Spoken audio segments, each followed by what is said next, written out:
Maganda pong awitin. Salamat sa Diyos, my church. Ano? Nakakalimutan natin ang kargada ng sanlibutan. Ano? Parang ayaw na natin matapos ang Sunday. Ano? Kaya salamat sa Diyos.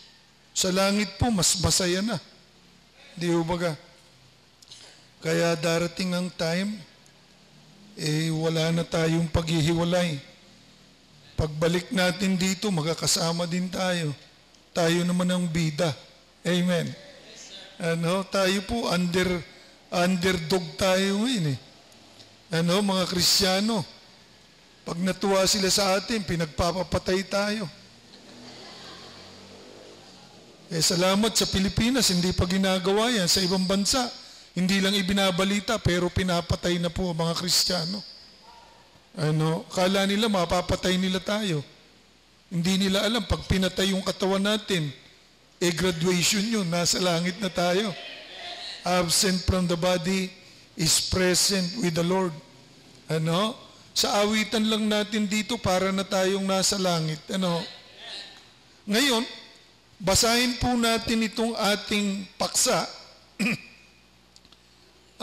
Buksan niyo yung mga Bible niyo sa Proverbs 6. Salitan pagbasa. Gusto niyo pa bang tumayo muna? Amen. Sige, tumayo na po. Mabuti na yung nagpapaalam ako sa inyo kung gusto niyo o hindi. Ayoko nang sapilitan . Okay. Chapter 6 and verse 6 hanggang 11. Sabay-sabay tayo sa 11. Ako sa 6. May Tagalog ba kayo dito? May Tagalog ba kayong Bible? Wala. Talagang mga Americanized kayong lahat . Okay, sa 6. Go to the ant, thou sluggard. Consider her ways and be wise. Provided her meat in the summer, and gathereth her food in the harvest. How long wilt thou slow? Yet a little sleep, a little slumber, a little folding of the hands to sleep. Tayong lahat. So shall thy poverty come as the one that traveleth, and thy want as an armed man. Tayo po ay manalangin. Ama namin Diyos, salamat po sa inyong kabutihan sa amin. Salamat po, Ama, sapagkat ang inyo pong salita ay nakapagpapalakas sa amin spiritually. At sa pamagitan po ng pangangaral ng inyong salita, ay nagkakaroon kami ng katuwaan sa puso. Natututo pa kami kung anong gagawin namin. Kaya ngayon po, sa aming pag-aaral, ay kayo po ang maluwalhati dito at kayo maitas namin ang inyong kabutihan sa amin. At Panginoon, dalangin po namin, Ama, na mangusap po kayo sa pamagitan ng inyong banal na Espiritu Santo. Ito pong inihanda ko, mababaliwala ito kung hindi po kayo ang magbibigay ng kapangyarihan sa aming lahat na ako bilang mangangaral mo ay maipahayag ko po ito nang naayon sa inyong kalooban. At ang aking mga kapatid na makikinig ay makuha nila ito nang ayon din po sa inyong kalooban. Kung may kasama kaming hindi po safe, iligtas mo nga po yun. At Panginoon, mahal ka po namin at kayo po lamang ang gusto namin mag-glorify sa aming kalagitnaan. Salamat po. Ito po ang aming samot dalangin sa matamis sa pangalan po ng aming Panginoong Yesus. Amen. Okay po na po kayo. Ngayon po, makikita natin dito ang langgam ay ginamit ng Panginoon para turuan tayo ng lesson. Ang langgam po nakakatuwa . Wala namang guide o overseer o tigadikta. Nagtatrabaho sila. May kanya-kanyang trabaho. Maganda kung Kristiyano, ganun din, no? Di ba? Ngayon, ito pong mga langgam, ang mga nilikha ng Diyos ay pambihira. nakakapagbigay ng glory sa Panginoon. Lahat ng nilikha ng Panginoon. Halos buong Bible po, ang Diyos ay gumamit ng mga hayop, insekto, upang mangusap sa ating mga tao. Sa Isaiah 1 and verse 3, the ox knoweth his owner, and the ass his master's crib. But Israel doth not know, my people doth not consider. Mabuti pa ho yung mga hayop, na tinatandaan po nila ang mga bagay sa kanilang master, pero itong Israel, ang daling makalimot. Sabi dito, doon po sa aklat ng 4 Gospel, gumamit siya ng manok na tandang. Di ba natatandaan nyo? Hindi po sa bungero si Peter, ginamit lang yon para patunayan na sa harapan ng Diyos hindi tayo pwedeng magyabang. Sabi ni Peter, Panginoon, kahit na mamatay ako, hindi kita ikakaila. Tinaas niya sarili niya. Pag tinaas mo sarili mo, mabababa ka. Tandaan natin, ang sikreto ng pagtaas, magpakababa. Nakikinig ba kayo? Dahil kung itinaas mo sarili mo, wala ka nang pupuntahan kundi pagbagsak. At pag bumagsak ka, lalagapak ka. Ngayon, sa Panginoon, iba. Pag ikaw nagpakababa, tayo po, kahit na sino sa atin, subukan mo kahit saan ka pumunta, magpakababa ka. Ang gagawin lang ng tao sa'yo, tataas ka. Di ba? Yun ang sa Diyos. Pag nagpakababa tayo, itataas tayo ng Panginoon. Si Peter po ay ibinaba ng Panginoon. Sabi ng Panginoon, pambihira, okay ang yabang mo ha. Pero, hindi matatapos ang gabing ito, ikakaila mo ko ng 3 times. Nangyari yun, di ba? Kinaila niya. Sabi niya, bago tumilaok ang manok, ikakaila mo ko. Nangyari po yun. Para hindi tayo magmataas. Nakikinig ba kayo? Kasi tayong lahat, pagka meron tayong alam, may nagawa, minsan natataas tayo pag hindi tayo maingat. Kaya ano man nagawa natin, ang purihin natin ang Panginoon. Umawit ka, ang ganda, maraming natuwa. Sabi siya, sis, ang ganda ng awit mo, ang galing mo na. Ano sagot dyan? Wala pang ang practice yan eh.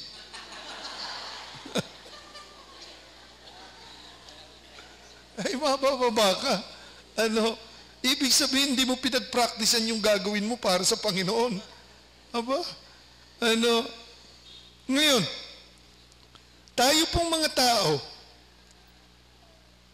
ay tinuturuan ng divine sermon ng Diyos sa pamagitan ng mga hayop. Yung mga tamad, ayaw ng Diyos yun. Gusto niya maging parang mga langgam tayo. Sapagkat ang langgam po, hindi nagpapahinga yan eh. Hanggang pwede silang magtrabaho, tatrabaho sila. Dire-diretso hanggat may pagkain kukunin, kumukuha ho sila eh. Tayo po, pag nabusog na, ayaw na eh. Hikab lang ng hikab eh, pagka minsan, tayo din po, medyo tinatamad din tayo. Lahat tayo guilty dito eh. May mga time, parang nakakatamad naman. Di ba? Pero ang langgam, hindi po ganun eh. Para po maging effective tayo sa gawain ng Panginoon, ay gusto niya maging katulad tayo ng langgam. Bigyan ko na kayo ng ibang mga bagay tungkol sa langgam ha. Alam niyo po ang langgam, kayo, ilang klase ng langgam ang alam niyo? Dalawa lang no? Pula at saka itim. Tapos yung mga hantik, yung malalaki, wala nang iba di ba? O kung bibilangin nyo, parang 3 lang ang klase ng langgam di ba? Hindi po. Alam nyo kung ilang klase ang langgam? 11,000 klase ang langgam. Ano? Sila po ay nakatira na sama-sama o in colony. Kaunti hanggang over 20 million isang colony. Yung isang grupo po, minsan inaabot ng 20 million. Ano? Approximately, meron pong 1 quadrillion ants sa buong mundo ngayon. Ang alam lang natin yung trillion di ba? Yung quadrillion po, 15 zero. And then dagdagan nyo pa ng 10. Ang dami, hindi nyo na mabilang yan. Ano? Kaya ito po, sabi ng mga scientist, doon po sa Amazon rainforest, ito pong Amazon rainforest, doon po sa Amerika, siyam na country yan na magkakasama. Siyam. Sabi ng mga scientist, pag samasamahin nyo lahat ng uri ng hayop doon sa Amazon, na compose ng 9 countries, lahat, simula sa elepante, leon, tigre, mga usa, lahat ng hayop. Pag tinimbang nyo yun, sama-sama, mas mabigat pa po ang mga ant na pinagsama-sama ng 4 na beses sa dami. Isipin nyo yan. Ngayon, matapos po nating malaman ng tungkol sa langgam, ito pong langgam maraming ituturo sa ating bagay ngayong hapong ito. Okay? Kaya humanda po kayo dito at tandaan nyo, pag-aralan po natin ang Sermon on the 6 Legs. Number 1 po, pag-aaralan natin the work of the little ant. Ang mga langgam po, kung sila ay magtrabaho, partnership. Partner po yan. At saka kung sila ay magtrabaho, may pag-ibig. Walang nag-aaway.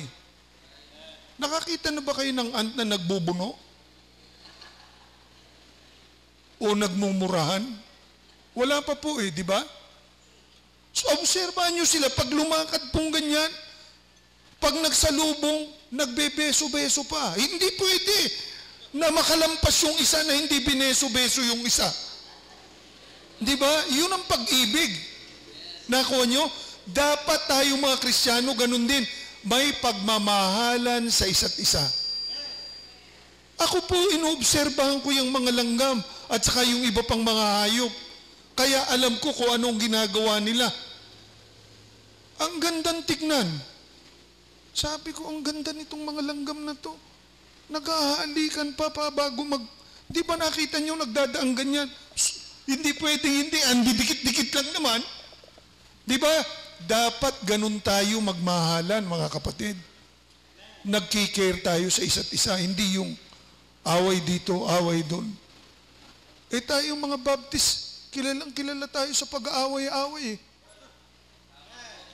Nakikinig ba kayo? At ang mga gumagawa niyan, mga pastor mismo. O lumipat ka sa isang church, sa ibang church, sisiraan ka na. Ay, nakakalungkot.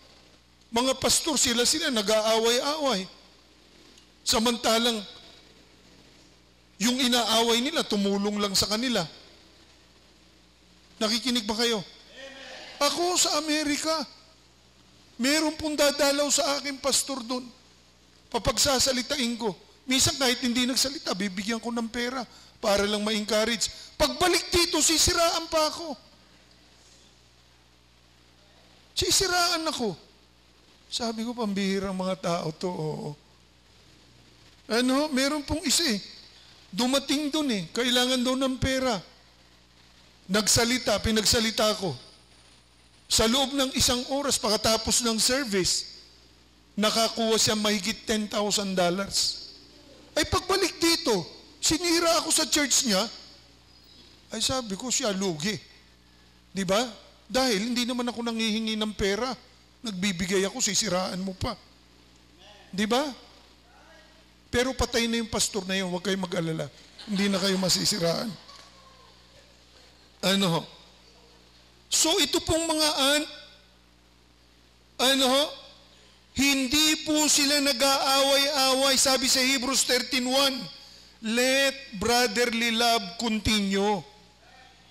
Pag-ibig ang susi ng lahat. Tayo'y makikilala kung tayo'y nagmamahalan sa isa't isa. Pag naging leader na ng isang grupo, kalaban na yung isang grupo wala naman nakikialam Dapat, pag leader ka ng isang grupo, matuto tayong mahalin yung isang grupo. Huwag siraan. Ay, ewan ko ba? Parang hindi mga nakapag-aral puro love naman nakalagay dito sa Bible. Love one another. Ito pa, isa 1 John 4:7. Beloved, let us love one another. Why? For love is of God, and everyone that loveth is born of God and knoweth God. Ang ganda niyan, di ba? Dito po dapat sa atin sa church, dahil nasa atin ang katotohanan, magmahalan na dahil sa langit, puro mahalan tayo dun Pagbalik natin dito, si Jesus na ang hari Mahalan na sanayin na natin, huwag tayong manira ng iba. Nalulungkot ako sa mga pastor na ninira.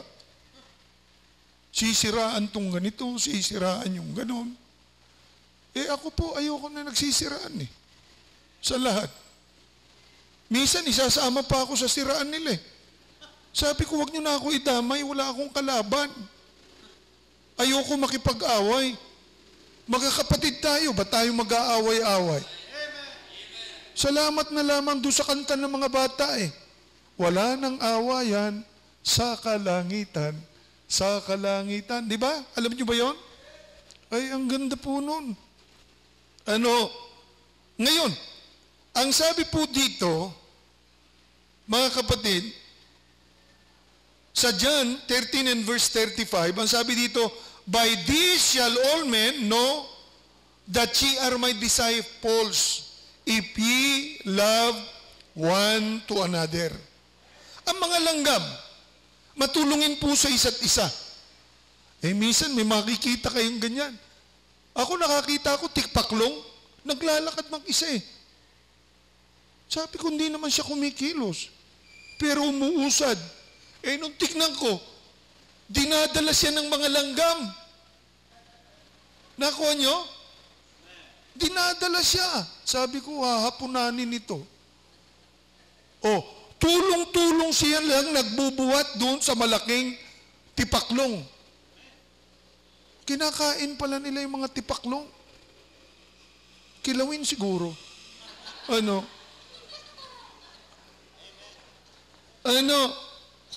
Kapag ka meron po sa kanilang nasaktan na kapwa langgam, binubuhat po nila yon. O sa mga Kristiyano, nasaktan ng isa, sasaktan pa uli ng iba. Buhatin na yan. Nalaglag. Ipamamalita na kung kani-kanino. Dapat maiyak tayo dahil nahulog yung isa. Ngayon po, delikadong mahulog ang mga pastor. Pagka nakasama niyong mga pastor, mga nag-uusap-usap sa kung ano-anong pinag-uusapan na parang walang Diyos, baka mahulog kayo. Kaya mag-ingat. Lalo na yung mga nagkakaedad na, dapat tayo po mag-exit ng maayos ang pangalan natin. Hindi yung nag-exit tayo, sira pa tayo. Ayusin natin ang buhay natin. Romans, ito po, Galatians 6 and verse 2. Bear ye one another burdens, and so fulfill the law of Christ. Sa time ng kalamidad, yung mga langgam, alam nyo ba ginagawa nila?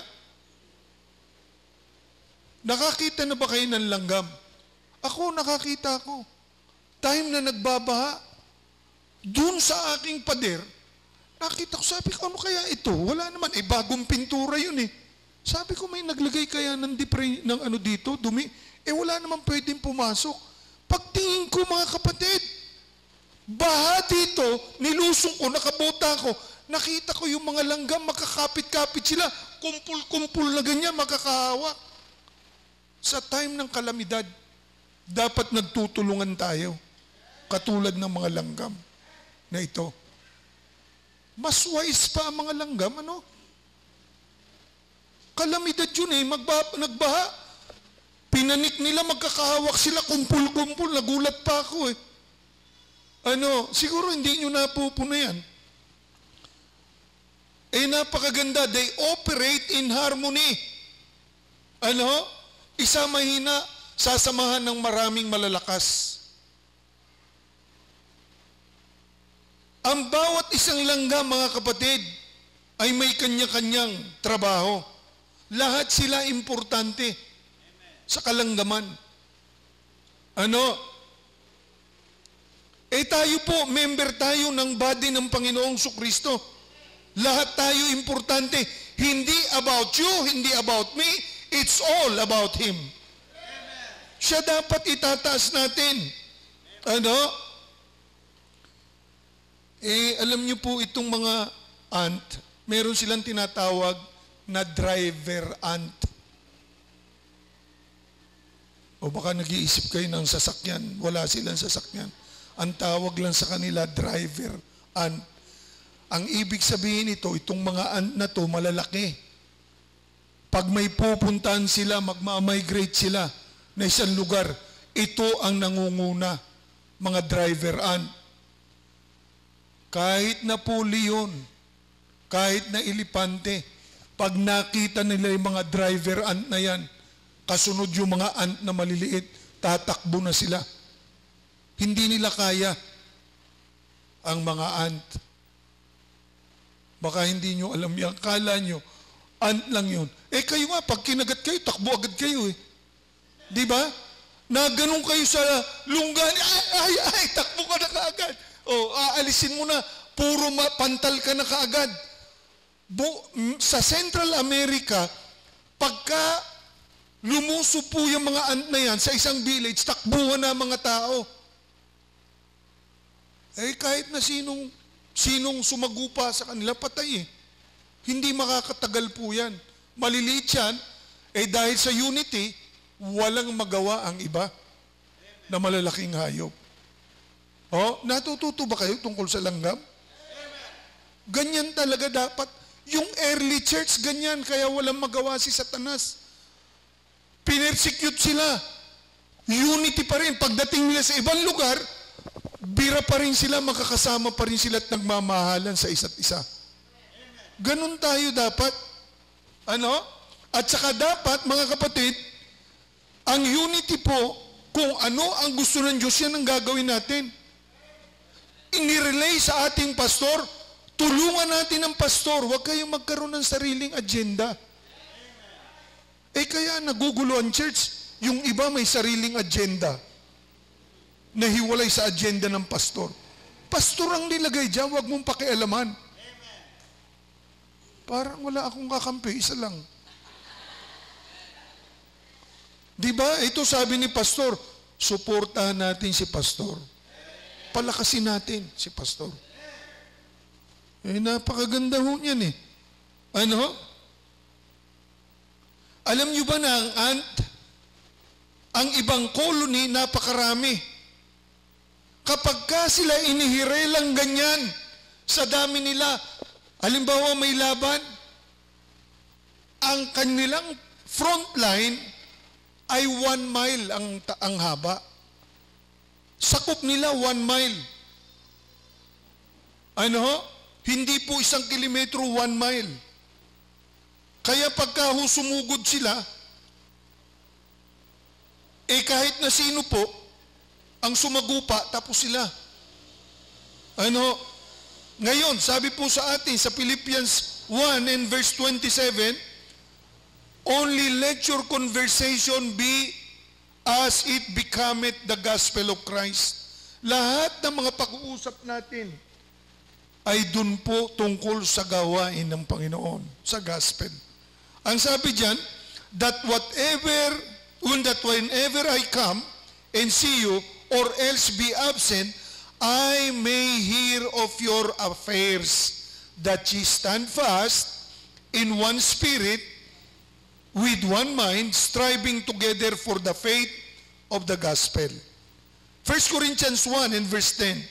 Now I beseech you, brethren, by the name of our Lord Jesus Christ, that ye all speak the same thing, and that there is no divisions among you, but that ye be perfectly joined together in the same mind, in the same judgment. Ephesians 4 and verse 3. Endeavoring to keep the unity of the Spirit in the bond of peace. Unity ang kailangan sa church. Sa church na ito, ako'y naniniwala, kung tayo may unity, pag sinabi ni Pastor, mag-soul winning tayo, tayong lahat, may gagawin tayo, tayong lahat. Sandali lang po, puno yan. May school ba kayo dito? Wala. So, pwedeng tanggalin lahat yan at punuin yan ng tao. Walang imposible sa unity. Hindi ba kayo po matutuwa kayo? Kapag kaya na puno yan.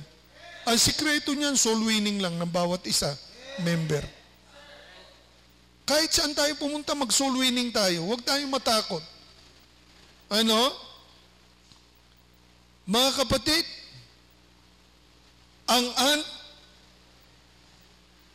sila po ay nagtatrabaho na mayroong goal. Alam niyo kung anong goal nila? Provide for the colony, especially the queen. May queen sila. Yung mga trabador nila, nagtatrabaho para sa lahat, and then, lalo na sa kanilang queen. Ang queen nila, ang laki. Pag nakita niyo po, ewan ko sa inyo, nakakita na ba kayo? Malilit na langgam, and then suddenly, may lumabas na malaki. Yun po ang queen. Sabi niyo, baka kakaiba to, ang laki nito. Queen po yun. Wala po silang guide, ang kanilang service ay puro volunteer.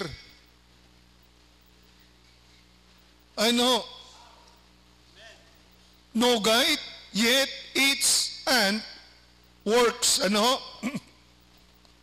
Every one of them pulls his own weight. They work. Meron pa po silang soldiers ant. Yung mga soldiers ant nila, malalaki rin po ito. Alam nyo kung anong trabaho ng soldiers ant? Pinapatay nila yung ayaw magtrabaho. Ang gandang incentive yan para maging active tayo. Di ba? Yun lang ang trabaho nila, patayin yung ayaw magtrabaho.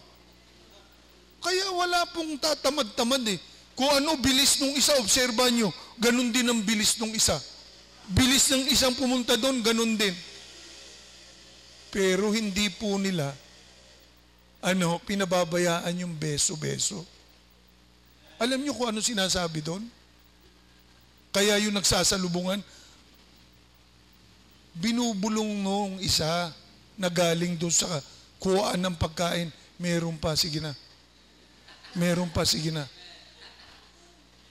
O kung ayaw nyo maniwala, subukan yung dinggin. Ang hirap nyong kumbinsin eh. Subukan nyo yan.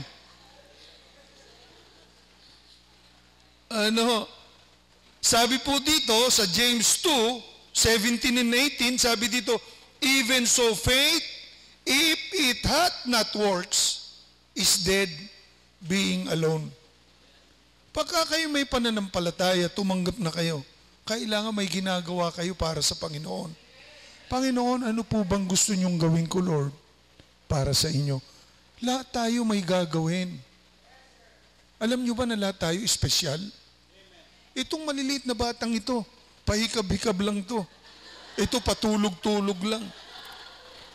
Pero may gagawin yan, magugulat pa kayo. Ayan, tingnan niyo sila. Di ba? May gagawin. Alam niyo yung sa States, ang lilit ng mga bata namin na ganyan eh. Nung una kaming dumating sa States eh. Kala mo walang gagawin. Yung iba, ang papayat, halos ayaw kumilos. Ngayon, mga government officials, may mga pastor pa, missionary sa China, mga teacher po doon. Sabi ko na hindi ko man inisip na magkaganon. Pagka nga nagkita-kita kami sa conference, yung mga kabataan namin, nakapaligid sa akin, ako lang pinakamalit eh. Nagtataka dun sa conference, dun po sa Lancaster, Key Paul Chapel. Nakapaligid sa akin yung mga young people ko dati. Ay, ang lalaki po. O mayroon pong mga official ng US Navy. Mga nurses. Aba, ang ganda ho. Hindi natin dapat pabayaan yung mga batang yan. Huwag natin i-discourage. O yan, huwag yung gigisingin yan. Nakikinig ba kayo? Ang totoo, ang bilang po niyan, buo, tayo kalahati na lang. Bakit? Mas mahaba pa buhay niyan eh. Lahat tayo espesyal. Nakikinig ba kayo? Ito si brother, may gagawin ito na hindi magagawa nito. Merong gagawin ito na hindi magagawa nito. Ito may gagawin, hindi magagawa nun. Yun may gagawin, hindi magagawa nun. Okay, ito may gagawin, hindi magagawa nito. Itong isang to may gagawin, hindi magagawa nun. Itong isang ito, may gagawin ka ba? May gagawin ito na hindi magagawa nun. Kaya tayong lahat espesyal. Amen? Hindi pwede nating maliitin ang kahit na sino. Kaya tayo nandyan, may gagawin tayo para sa Panginoon. Hindi lang natin alam kung ano, pero magugulat pa tayo.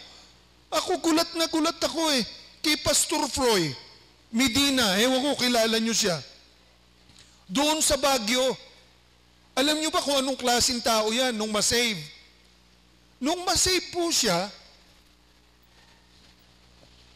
15 years old, naka-ponytail pa. Ha? Yung lahat ng public school sa Los Angeles, California, ayaw siyang tanggapin. Public school yan, ha? Sabi nyo, ay worse pala yung pastor. Hindi pa, ito pa, pakinggan nyo. Meron pong 3 juvenile hall. Ang ibig sabihin ng juvenile, kulungan ito ng mga estudyante. 3 sa buong California. Yung lahat ng salbahe na mga estudyante may nagawang kalukuhan, ipapasok doon mag-aaral po. Yung 3 yun, ayaw siyang tanggapin.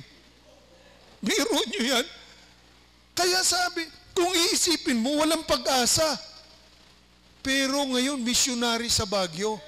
Ang ganda ng ginagawa. Inimbitahan nga ako dun eh.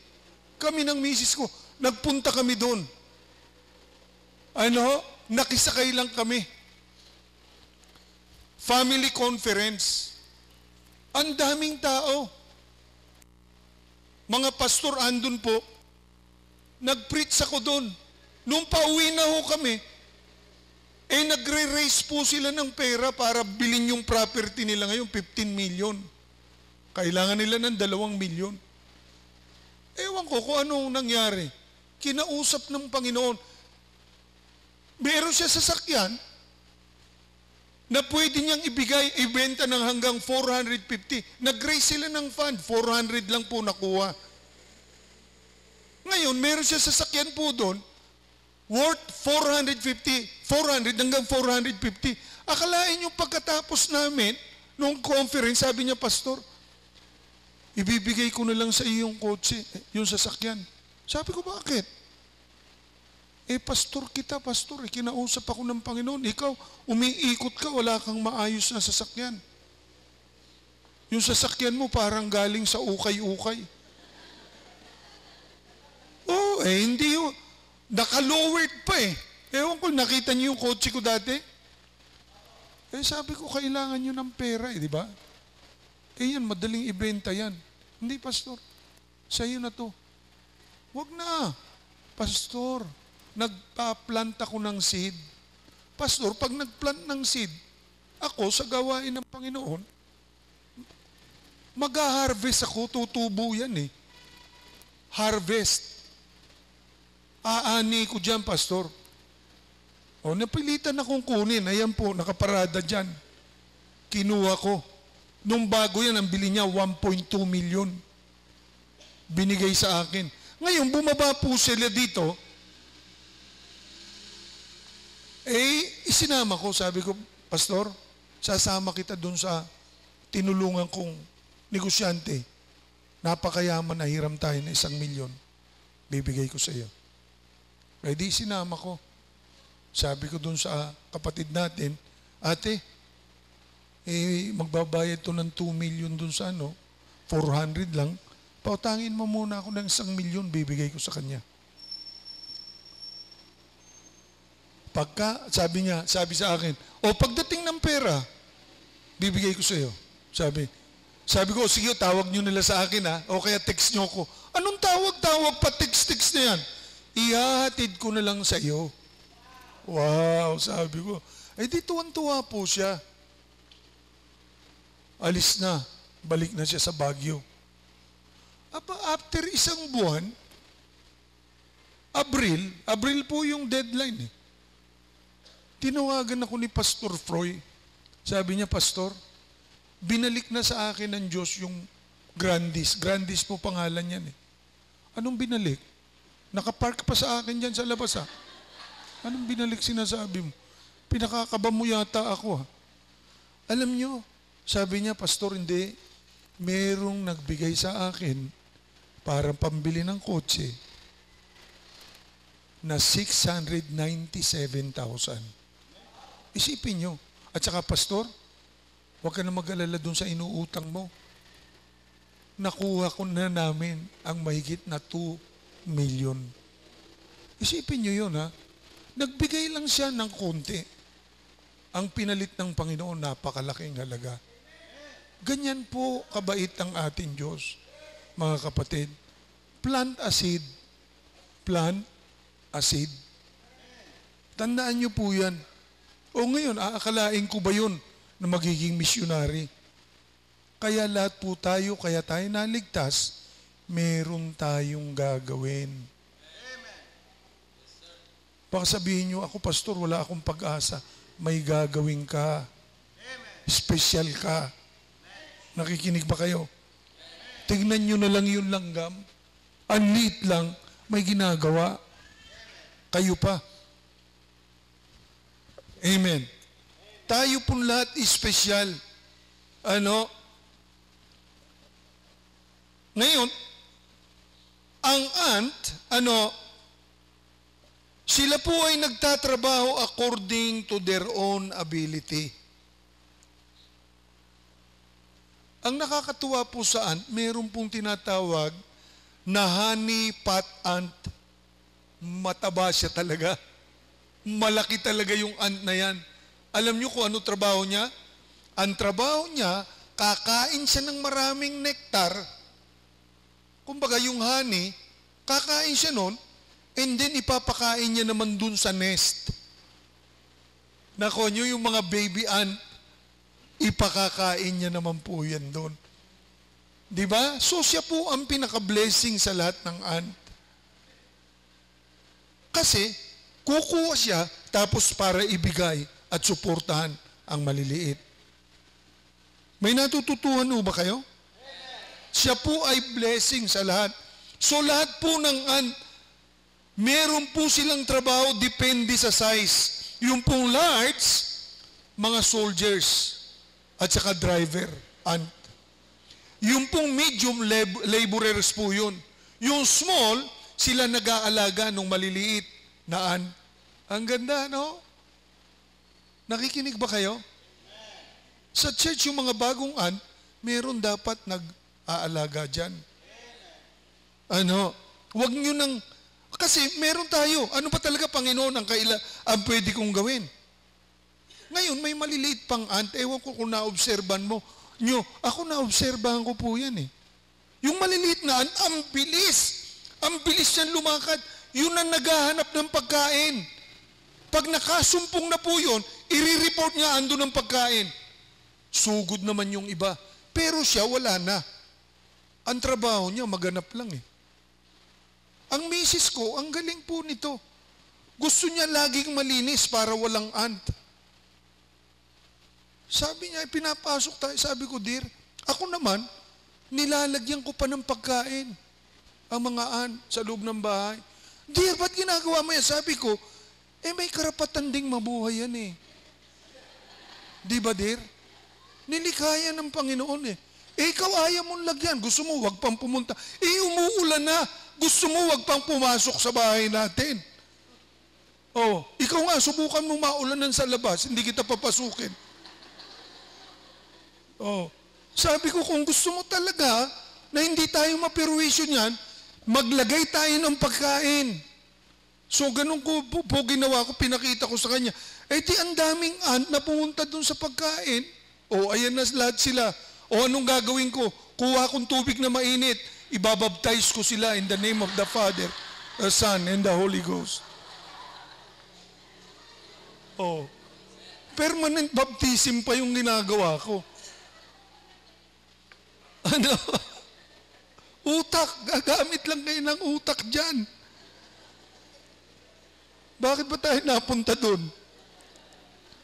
Ano? Gagamitin po tayo ng Diyos according to our ability. At saka ang greatest po na ability is availability. Available ka ba? Yan ang greatest. Ano? Kaya mga kapatid at minamahal, ang gusto ng Diyos, lumago tayong lahat sa pananampalataya. Sabi sa 2 Peter 3:18, but grow in grace and in the knowledge of our Lord and Savior Jesus Christ. To Him be glory both now and forever. Amen. Meron tayong gagawin mga kapatid. Alam nyo ba? Ewan ko, nakakita na ba kayo ng... Alam nyo, ang ant, hindi po sila makapag-build ng katedral. Pero pwede silang mag-build ng anthill.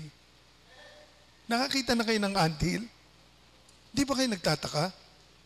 Bakit? Paano sila ang liliit na kagawa ng bundok na ganon? Ewan ko, nakakita na ba kayo nun? Hindi ba? Parang imposible, di ba? Walang imposible sa Diyos. Sino nagturo sa kanila noon? Ang Diyos. Ganon din po tayo. May gagawin tayong malaki. Hindi pa natin alam kung ano, pero meron. Yung anthill, isipin mo, paano nila nagawa yun? Liliit. Ang laking bundok na ganon nung anthill. At alam nyo ba kung sino gumagawa nun? Hindi nyo alam, di ba? Ang gumagawa nun, mga female ant. Ang nagtatrabaho nun, ang nagre-raise nun, nagbibuild nun, mga babae na langgam. Sa church. Saan kaya pupunta ang church kung wala ang mga babae? Napakahalaga ninyo, mga babae. Nakikinig ba kayo? Kaya, kailangan kayo dito, huwag niyong maliitin ang sarili niyo. Babae lang ako. Mga lalaki lang, hindi ho. Wala kaming pupuntahang mga lalaki kung wala kayong mga babae. Ito, sila nag-build ng mga bundok mga babae. Kaya tinawag po yan, anthill. Alam niyo ba kung may lalaking gumawa dyan para patunayan ko sa inyong babae? Babae lang. Anong tawag dyan? Anthill. Kung may lalaking isa man lang dyan, hindi na po anthill yan. Magiging uncle and anthill. Nakikinig ba kayo? Kaya yan, kailangan matalino kayo. Amen? Ay, ang ganda nito Interesting, di ba? Sa isang Kristiyano po, dapat walang tamad. Parang isa lang nag-amen. Sa isang Kristiyano, dapat walang tamad, lalo na sa church. Tingnan nyo kung ano magagawa nyo. Kahit natigangiti lang kayo dyan sa labas, okay na yan eh. Alam nyo, importante tayong lahat. Kailangan na kumakamay dyan eh. Welcome po kayo. Nakangiti kayo. Paglabas, salamat po, balik kayo ha. Take care. Napakahalaga po niyan. Alam nyo, isang dalaga sa isang church, sa Amerika, na-save po ito. Ay talaga namang napakapangit. Na-save, kaya gumanda siya. Pangit ka na, hindi ka pa save. Pero ito po, kasi makuto. Makuto siya, na-save siya. Parang may kinakausap ba ako? Madali lang alisin niyang kuto. Ang iba sa inyo namumroblema sa kuto eh. Sino dito may aso? Di ba sa panahon ngayon, ang hirap alisin ng kuto? Pero kung gagamitin nyo ang utak nyo, kung meron, ang dali lang patayin ng kuto. Pastor, totoo ba? Ang dami ko na nagastos dyan eh. Madali lang po. Papaano, Pastor? Ang dali. Hindi nyo na kailangan magbayad ng kung ano-ano. Kung may kuto aso ninyo, ilubog nyo sa drum. Ibaptize nyo na naman ang mga kuto. Nakikinig ba kayo? Kaysa bumili kayo ng napakamamahal na pang-alis niya, pampatay, ilagay nyo lang po siya, ilubog nyo lang siyang ganyan. Mga 5 minuto, patay lahat ng kuto niyan. Subukan nyo yung inyong mga kuto, ilubog nyo yung ulo nyo na matagal ganyan sa patay lahat ng kuto ninyo. Wala pa akong nabalita ang kuto na scuba diver eh. Di ba? O tignan nyo, parang may natututuhan ba kayo? Hindi nyo pa sinubukan yan, di ba? O anong ginagawa mo? Binabaptize ko mga kuto ko. Ang hirap ng kutong yan sa stage pag may ganyan ka. Very dangerous po yan sa stage. Hindi ka pa papasukin sa school. Ayaw nila yung kuto. Pero ang dali lang. Ilulubog mo lang. Pastor, paano yung ulo ng aso? Hindi nakalubog. Gamitan mo efficacent oil, patay din yan. Totoo po yun eh. Pag gusto kong patayin yung kuto ng aso ko, lalagyan ko naman ng efficacent oil. Huwag nyo lang gagamitin sa asawa nyo. Okay? Dahil yung asawa nyo, sasangsang din ho. Tingnan nyo, nagkakalabitan na. Pero I mean, pwede nyong patayin yung maliliit na yan. Ba't ba tayo napunta sa kuto? Nasa langgam tayo, di ba? Okay.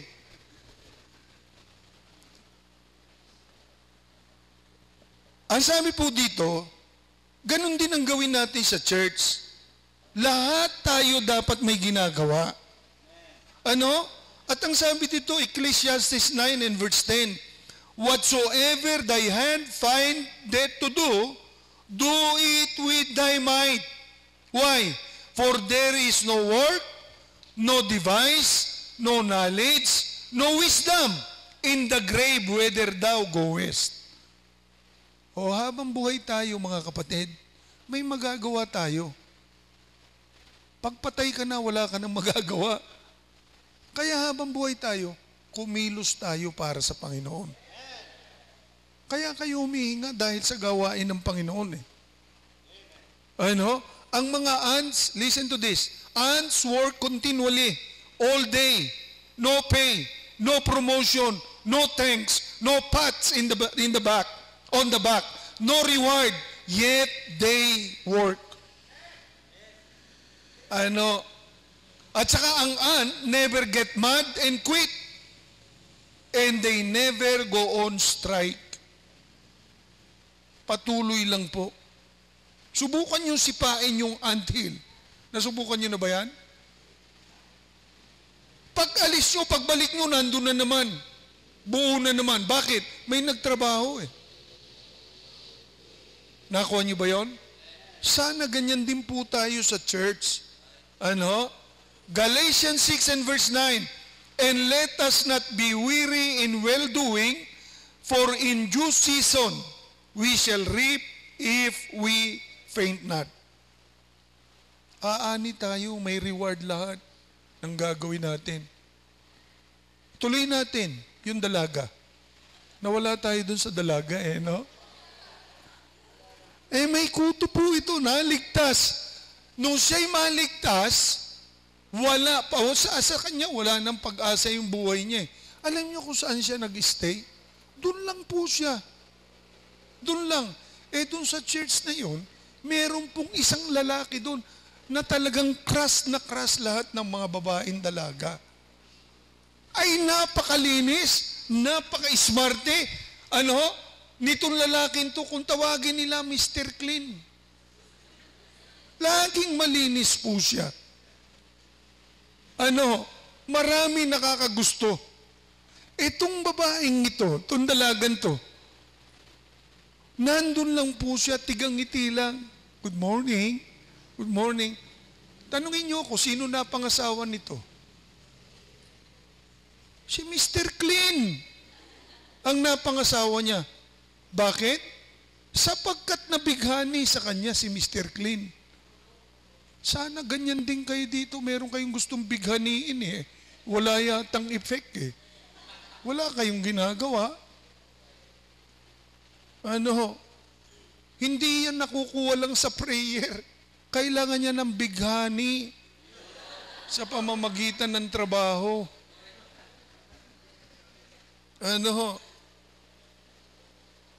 Dapat matuto tayo dito sa maliliit na to.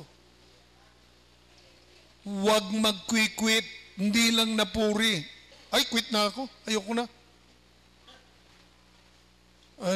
Dapat sa church, 100% ang worker.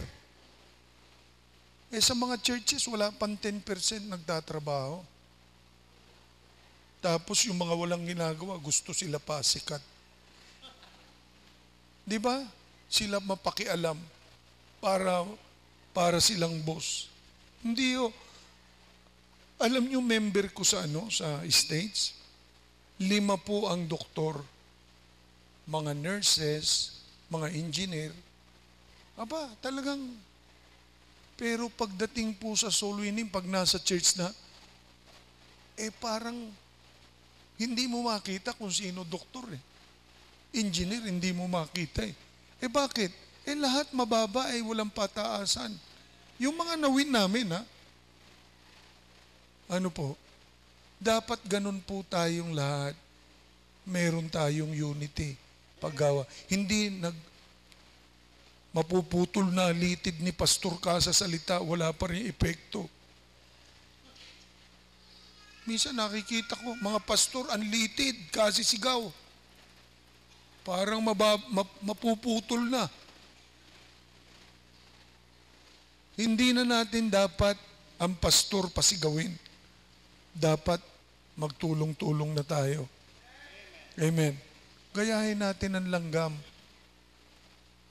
Wala po silang leader, pero trabaho ng trabaho. Subukan yung langgam. Pag may nakita, maglagay kayo. Yung asukal, ibudbud nyong ganyan. Ay, uubusin po nila yan. Walang tigil. Wala kayong makikita ni isang butil na asukal. Kinuha lahat. Unity ang kailangan natin sa church. Amen. Unity po. Tayo po ay manalangin. Dakilang Diyos, aming Ama, nagpapasalamat po kami sapagkat maging ang maliit na langgam ay meron po kaming natututuhan. Napakahalaga po ng unity, Panginoon. Kaya natitigil ang gawain sapagkat ang daming pagtatalo, pataasan, at kung ano-ano pang mga bagay. Dapat dito po sa church namin, Panginoon. Church mo po ito Ikaw ang leader namin dito. Ang Bible, ito po ang guidance namin. Kinuha mo po ang pastor, nirigalo mo sa church para po, Panginoon, suportahan ng church. Tulungan mo po ang mga kapatid ko rito, Panginoon, sa ganitong gawain. Panginoon, nagpapasalamat kami sapagkat ikaw ang kumikilos sa aming buhay. Patuloy ka pa pong mangusap sa time ng paanyaya. Habang nakapikit ang mga mata, tumayo po tayong lahat at yayayain